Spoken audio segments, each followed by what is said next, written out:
Hello everyone. आज हम बात करने वाले हैं सेक्शन नंबर 116 ऑनवर्ड्स। अब सेक्शन 116 जो है ये एग्जाम पॉइंट ऑफ व्यू से बिल्कुल इंपॉर्टेंट नहीं है। रादर सेक्शन 116 से 130 तक जितने भी हम सेक्शंस डिस्कस करेंगे अभी वो एग्जाम में कभी भी पूछे नहीं गए हैं। प्रीलिम्स में तो कभी भी नहीं पूछे गए हैं वो, बट स्टिल वो गिवन है तो हमको पढ़ना पड़ेगा। And we just have to have a basic knowledge की बोलना क्या चाहते हैं। इन शॉर्ट हम इसको जल्दी से करेंगे ताकि कोई सेक्शन हम ऐसा ना हो कि हम छोड़ के जाएं। ओके अब सेक्शन 116 बोलते हैं कि जो ये पार्ट 9 है ना, ये और पार्ट 10 भी जो हम पढ़ेंगे आगे, ये सिर्फ हाई कोर्ट्स के रूल्स मेकिंग पावर से रिलेट करता है। मतलब कि हाई कोर्ट जो है ना, उनके पास पावर होती है कि वो अपनी खुद की फंक्शनिंग के लिए स्पेसिफिक रूल्स बना दे। और हाई कोर्ट कैसे फंक्शन करेगा, क्या बेसिस पे फंक्शन करेगा, ये सब हाई कोर्ट रूल्स बना सकता है। ओके तो 116 और 117 नहीं बोलते। अब हम आते 118 पे।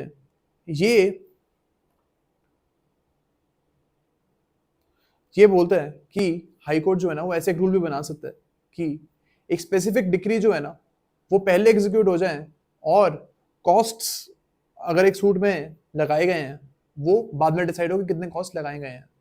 For example A versus B का एक सूट था और उसमें ए जो है वो केस जीत चुका है। For example there is a suit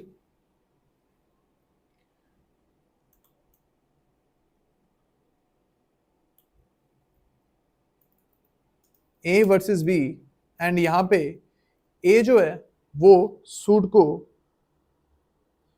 जीत चुका है। ओके अब क्या होगा, यहाँ पे ए जो है वो इन्फोर्समेंट ऑफ डिक्री कराएगा। वो कोर्ट को बोलेगा कि जो मैं डिक्री जीता हूं मेरे को उसकी इन्फोर्समेंट कराओ, बी से 1 लाख रुपए प्लीज निकलवाइए। अब यहाँ पे एक हाई कोर्ट ऐसा कर सकता है कि ए से बी से वो 1 लाख रुपए पहले निकलवा ले और बी को जो कॉस्ट पे करनी है, मतलब बी को खर्चा भी पे करना पड़ेगा ए को कि ए ने जो भी लीगल कॉस्ट लगाई है अपनी वो खर्चा भी बी ही ए को पे करेगा। ओके तो ये कॉस्ट रिकवर करवानी है ये बाद में हो जाएंगी। पहले तो बी को कोर्ट बोल सकती है कि आप 1 लाख रुपीज ए को दीजिए। तो ये हो सकता है 118 बोलता है कि पहले डिक्री का अमाउंट जो है कोर्ट वो निकलवा सकती है, उसके बाद कॉस्ट्स जो है उसका एग्जीक्यूशन करवाया जाएगा। तो ये चीज कोर्ट कर सकती है। अब हम आते हैं 119 पे। 119 बोलते हैं कि अनऑथोराइज पर्सन जो है ना, जिनको अथॉरिटी नहीं है कोर्ट में आर्ग्यू करने की, हाई कोर्ट ऐसे कोई रूल नहीं बना सकता कि उन पर्सन को भी अलाउ कर दे। फॉर एग्जाम्पल अगर एक ऐसा रूल बना हुआ है कि जिस वकील के पास बार काउंसिल में रजिस्ट्रेशन नहीं है वो पर्सन जो है वो कोर्ट में एड्रेस नहीं कर सकता, कोर्ट में प्लीडिंग्स नहीं कर सकता। अगर ऐसा कोई रूल है तो हाई कोर्ट इस रूल को चेंज नहीं कर सकता। ऐसा कोई रूल नहीं बना सकता जो बोले कि भाई आज से वकील जो है वो बिना लॉ के डिग्री के प्रैक्टिस कर सकते हैं। तो इस टाइप का रूल आप नहीं बना सकते। रूल नंबर 120 बोलते हैं कि हाई कोर्ट जो ओरिजिनल जुरिसडिक्शन वाले हैं, ओरिजिनल जुरिसडिक्शन वाले जो हाई कोर्ट है वो उन पे ये वाला पार्ट अप्लाई नहीं करता है। यानी कि अगर केस फर्स्ट टाइम ही पहली बार हाई कोर्ट में इंस्टीट्यूट हो रहा है तो उस केस में जो है पार्ट 9 और पार्ट 10 है ये वाले सेक्शंस जो हैं उन कोर्ट्स पे, उन हाई कोर्ट्स पे अप्लाई नहीं करेंगे। अब हम आ जाए पार्ट 10 पे। सेक्शन 121 और 122 ये बोलता है कि हाई कोर्ट के पास पावर है खुद के जो रूल्स हैं उनको डिवाइस करने की।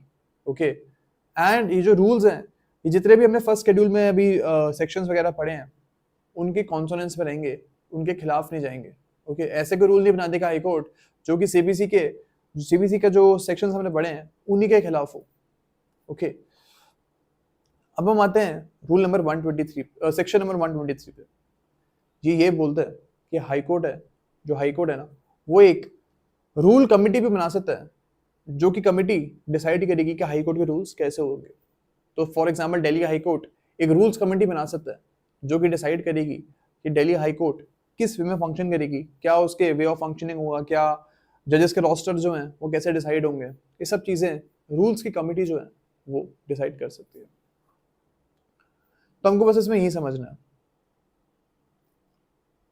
सेक्शन नंबर 124 बोलता है कि जो कमेटी 123 में कॉन्स्टिट्यूट हुई थी वो हाई कोर्ट को अपनी रिपोर्ट सबमिट कर सकती है, मतलब जो भी उसे रूल्स डिवाइस करे हैं वो हाई कोर्ट में सबमिट कर सकती है एंड हाई कोर्ट उसको फिर आगे जाके अप्रूव कर सकता है। अब हम आते हैं 127 पे। 127 ये बोलते हैं कि जो भी रूल्स फॉर्मुलेट होंगे वो ऑफिशियल गैजेट में पब्लिश हो जाएंगे। जो भारत सरकार का गैजेट निकलता है उस ऑफिशियल गैजेट में जो रूल्स हैं वो पब्लिश हो जाएंगे। ओके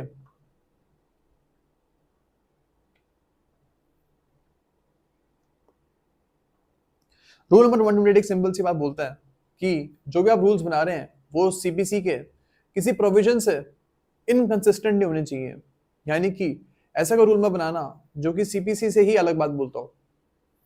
ओके तो इसमें बस यही चीज हमको समझनी है। अब हम आते हैं सेक्शन नंबर 129 और 130 पे। ये बोलते हैं कि हाई कोर्ट जो है ना वो अपने प्रीवियस जो रूल्स हैं, जो खुद के रूल्स पहले से डिवाइस्ड है, उनमें भी चेंजेस कर सकता है। यानी कि दिल्ली हाई कोर्ट के पहले से ही कोई रूल्स चले आ रहे थे उनमें भी वो चेंज कर सकता है। एंड 131 ये बोलता है कि जो भी चेंजेस करेंगे अपने प्रीवियस रूल्स में वो भी ऑफिशियल गैजेट में आप पब्लिश कर देंगे। Okay suppose Delhi high court में पुराने रूल्स में कोई चेंज करता है तो आपको ऑफिशियल गैजेट जो है उसमें जो चेंज रूल्स हैं उनको पब्लिश करना पड़ेगा। तो यही हमारा सेक्शन 131 बोलता है। और अब हमारा पार्ट नंबर 10 ओवर हो चुका है। अब नेक्स्ट क्लास में हम पार्ट 11 से स्टार्ट करेंगे। Thank you so much.